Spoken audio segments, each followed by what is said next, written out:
بسم اللہ الرحمن الرحیم نحمده ونصلی علی رسولہ الکریم والحمد للہ رب العالمین۔ باب وجوب صوم رمضان و بیان فضل الصیام وما یتعلق به۔ رمضان کے روزوں کے فرض ہونے، ان کی فضیلت اور ان سے متعلقہ دوسرے احکام کا بیان۔ یعنی امام نووی رحمہ اللہ اس باب کے تحت قرآن پاک کی ان آیات کو لے کر آئیں گے جن میں روزوں کا ذکر ہوگا۔ اسی طرح آپ صلی اللہ علیہ وآلہ وسلم کی ان احادیث کو لے کر آئیں گے جس میں آپ نے رمضان اور اس کی فضیلت وغیرہ کے متعلق بیان کیا ہوگا۔ سب سے پہلے قرآن پاک کی آیت ہے قال اللہ تعالی یا ایھا الذین آمنوا کتب علیکم الصیام کما کتب علی الذین من قبلکم الی قولہ تعالی شہر رمضان الذی انزل فیہ القرآن ھدی للناس وبینات من الھدی والفرقان فمن شہد منکم الشہر فلیصم ومن كان مريضا أو على سفر فعدة من أيام أخر۔ اللہ جل شانہ کا ارشاد ہے، اے ایمان والو، تم پر روزے اسی طرح فرض کیے گئے جیسے تم سے پہلے لوگوں پر فرض کیے گئے تھے۔ اللہ تعالیٰ کے اس قول تک کہ رمضان کا مہینہ وہ ہے جس میں قرآن کریم نازل کیا گیا، یہ لوگوں کے لیے ہدایت کا ذریعہ ہے اور ہدایت اور باطل کے درمیان تمیز کرنے والی دلیل ہے۔ پس جو شخص اس مہینے کو پا لے، اس کو چاہیے کہ وہ اس کے روزے رکھے، اور جو بیمار ہو یا سفر میں ہو تو دوسرے دنوں میں گنتی پوری کرے۔ تو اس آیت میں اللہ پاک نے رمضان کے متعلق بیان فرمایا کہ رمضان جو ہے اس کے روزے رکھنا ضروری ہے، اور رمضان یعنی یہ جو روزے ہیں یہ صرف امت محمدیہ پر ہی نہیں آئے بلکہ ان سے پہلی امتوں پر بھی تھے۔ اور فرمایا کہ اگر تم نے کسی مجبوری میں روزہ چھوڑ دیا تو دوسرے دنوں میں اس کی قضا پوری کرو۔ تو قضا پوری کرنے میں یہ اختیار ہے، چاہے وہ روزے کو چھوڑ کر پورا کرے، یعنی کبھی اگر مثال کے طور پہ کسی کے 10 روزے قضا ہیں تو وہ کبھی 1 رکھ لے، کبھی 3-4 لگاتار رکھ لے، کبھی 2 رکھ لے، یا 10 کے 10 ہی لگاتار رکھ لے۔ تو اس میں رکھنے والے کو اختیار ہے کہ وہ جب چاہے اور جس طرح سے چاہے اس گنتی کو پورا کر لے۔ وَأَمَّا الْأَحَادِيثُ فَقَدْ تَقَدَّمَتْ فِي الْبَابِ الَّذِي قَبْلَهُ۔ اور بہرحال اس باب سے متعلقہ احادیث پہلے باب میں گزر چکی ہیں،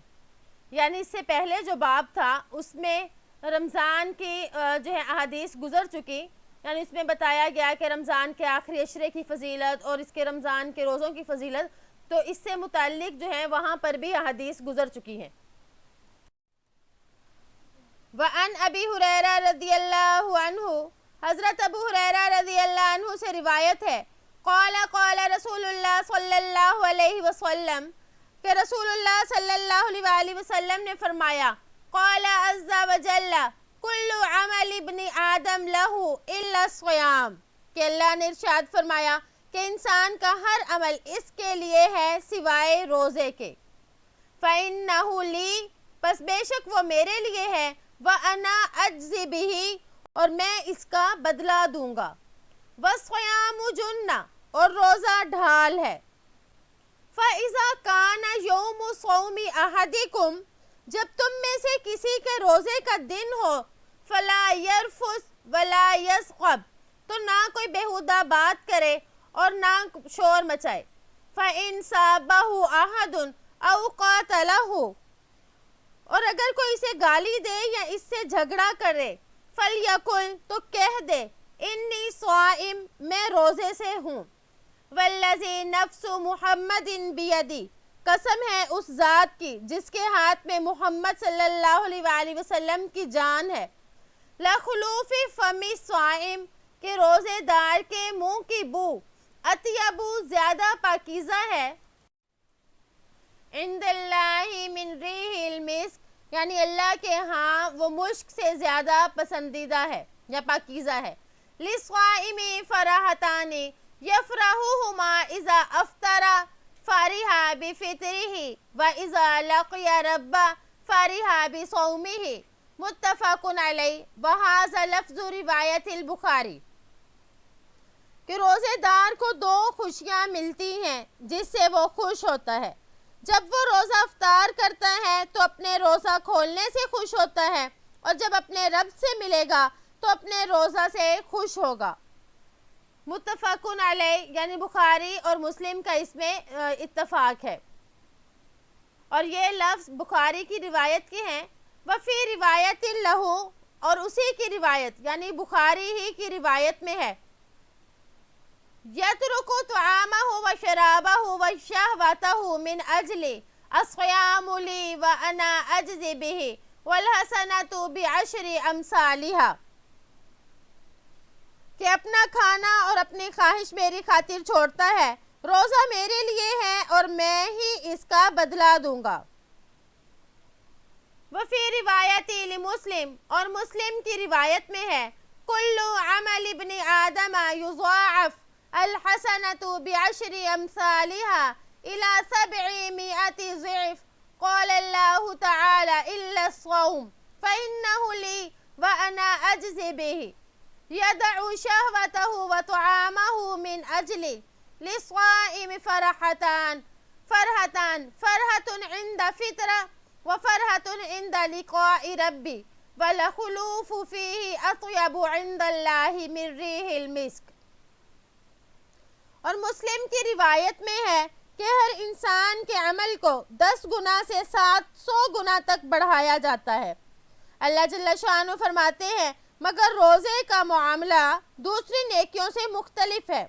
روزہ میرے لیے ہے اور میں ہی اس کا بدلہ دوں گا، میری وجہ سے ہی وہ اپنا کھانا پینا چھوڑتا ہے۔ روزے دار کے لیے دو خوشیاں ہیں، ایک خوشی افطار کے وقت ہے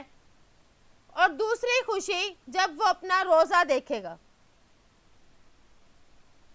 یعنی دوسری خوشی جب اپنے رب سے ملاقات کرے گا۔ اور روزے دار کے منہ کی خوشبو جو ہے وہ اللہ کے نزدیک مشک کی خوشبو سے زیادہ پاکیزہ ہے۔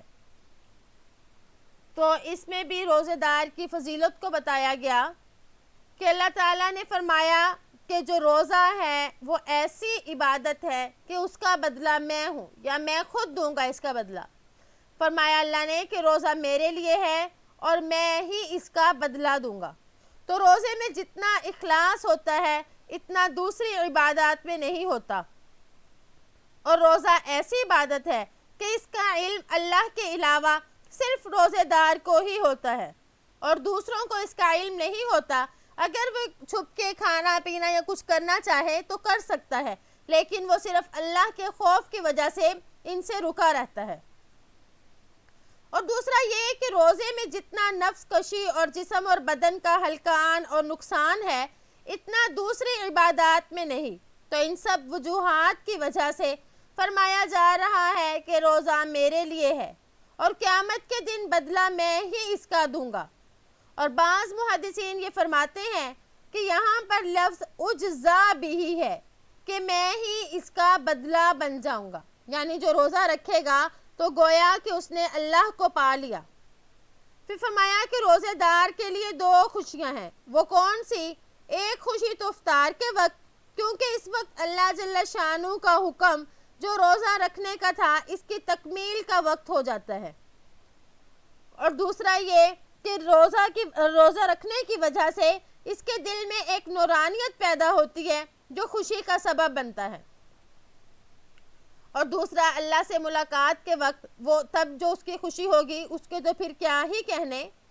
پھر فرمایا کہ روزے دار کے منہ کی جو بو ہے اللہ کے نزدیک مشک کی خوشبو سے بھی زیادہ پاکیزہ ہے۔ تو مطلب یہ کہ اللہ کو روزے دار کے منہ کی بو مشک سے بھی زیادہ اچھی معلوم ہوتی ہے، یہ بھی مطلب ہو سکتا ہے، یا اس کا مطلب یہ کہ قیامت کے دن روزہ دار کے منہ سے اس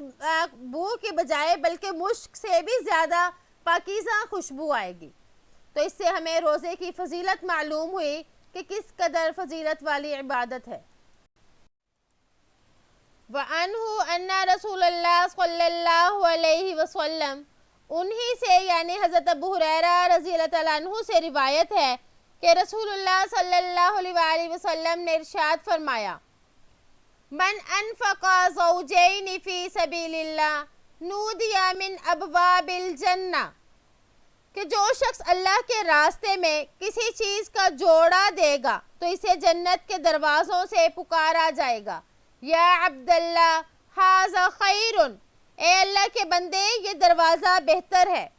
فمن کان من اہل الصلاۃ دعی من باب الصلاۃ، اور جو شخص نمازیوں میں سے ہوگا اسے باب الصلاۃ سے پکارا جائے گا۔ ومن کان من اہل الجہاد دعی من باب الجہاد، اور جو جہاد کرنے والوں میں سے ہوگا اسے باب الجہاد سے پکارا جائے گا۔ ومن کان من اہل الصیام دعی من باب الریان، اور جو روزہ رکھنے والا ہوگا تو اسے باب الریان سے پکارا جائے گا۔ ومن کان من اہل الصدقہ دعی من باب الصدقہ، اور جو صدقہ کرنے والوں میں سے ہوگا اسے باب الصدقہ سے پکارا جائے گا۔ قال ابو بکر رضی اللہ عنہ بأبی انت و امی یا رسول اللہ ما علی من دعی من تلک الابواب من ضرورہ، تو حضرت ابو بکر رضی اللہ تعالیٰ عنہ نے پوچھا، اللہ کے رسول میرے ماں باپ آپ پر قربان، جس کو ان دروازوں میں سے کسی سے پکارا جائے اس کو تو کچھ نقصان نہیں ہوگا۔ فَهَلْ يُدْعَى أَحَدٌ مِّن تِلْكَ الْأَبْوَابِ كُلِّهَا، کیا کوئی ایسا بھی ہوگا جس کو ان تمام دروازوں سے بلایا جائے گا؟ فَقَالَ نَعَمْ وَأَرْجُو أَن تَكُونَ مِنْهُمْ، تو آپ صلی اللہ علیہ وآلہ وسلم نے فرمایا جی ہاں، اور مجھے امید ہے کہ تم انہی میں سے ہوگے۔ تو اس حدیث مبارک میں یہ بتایا گیا کہ جو شخص جس عبادت کو کثرت سے کرتا تھا تو جنت میں مختلف دروازے ہیں، تو اس اعتبار سے یعنی اس عبادت کے اعتبار سے ان دروازوں کے نام ہوں گے تو اس کو اس دروازے کی طرف پکارا جائے گا۔ اور جو شروع میں فرمایا من انفق زوجین، تو زوجین سے مراد ہے کہ جس نے اللہ کے راستے میں ایک جوڑا خرچ کیا، تو جوڑے سے مراد یعنی 2 گھوڑے یا 2 بکرے یا 2 گائیں، تو یعنی نر اور مادہ ایک ساتھ خرچ کرے تاکہ یہ صرف 2 ہی نہ رہیں بلکہ ان کی نسل چلتی رہے، تو ان کا ثواب بھی برابر ملتا رہے گا۔ پھر فرمایا کہ جس نے زیادہ نمازیں پڑھی ہوں گی یعنی فرض بھی نفلی بھی بہت زیادہ نوافل پڑھتا ہوگا تو اس کو باب الصلاۃ سے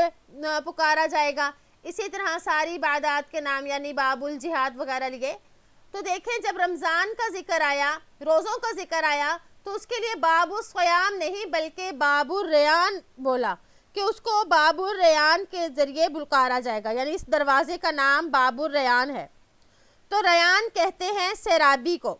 تو روزے دار کو باب الصوم کی بجائے ریان اس لیے کہا کہ اس میں ایک طرح سے یہ اشارہ ہے کہ دنیا میں روزے کی حالت میں جو پیاس لگی تھی اب تم ہمیشہ اس پیاس والی تکلیف سے محفوظ ہو گئے، یعنی اب تم ہمیشہ سیراب ہی رہو گے، اس لیے اس کا نام باب الریان رکھا۔ تو اس میں بعد میں حضرت ابو بکر رضی اللہ تعالیٰ عنہ نے جو پوچھا کہ کیا کوئی ایسا ہوگا جس کے لیے ہر دروازہ ہی پکارے گا، تو آپ صلی اللہ علیہ وآلہ وسلم نے پھر فرمایا کہ مجھے امید ہے کہ وہ آپ ہوں گے۔ تو اس سے حضرت ابو بکر رضی اللہ تعالیٰ عنہ کی فضیلت معلوم ہوئی،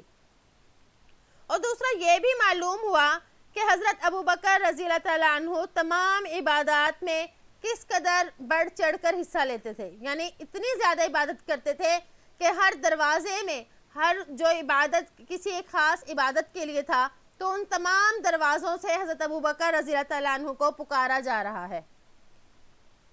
اور دوسرا یہ بھی ہمیں معلوم ہوا کہ اگر کوئی شخص خود پسندی یا تکبر میں نہ مبتلا ہو تو پھر اس کے منہ پر بھی اس کی تعریف کی جا سکتی ہے، جیسے کہ آپ صلی اللہ علیہ وآلہ وسلم نے حضرت ابو بکر رضی اللہ تعالیٰ عنہ کے سامنے ہی یہ فرما دیا کہ آپ ہی ایسے شخص ہوں گے۔ تو اللہ تعالیٰ سے دعا ہے کہ اللہ تعالیٰ ہمیں صحیح معنوں میں عبادت کرنے کی توفیق عطا فرمائے، ہم فرائض کو بھی پورا کریں اور اس کے ساتھ ساتھ نوافل کا بھی اہتمام کریں،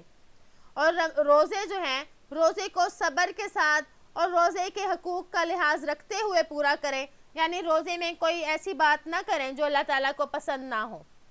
امید ہے کہ آج کا سبق سمجھ آ گیا ہوگا۔ السلام علیکم ورحمۃ اللہ وبرکاتہ۔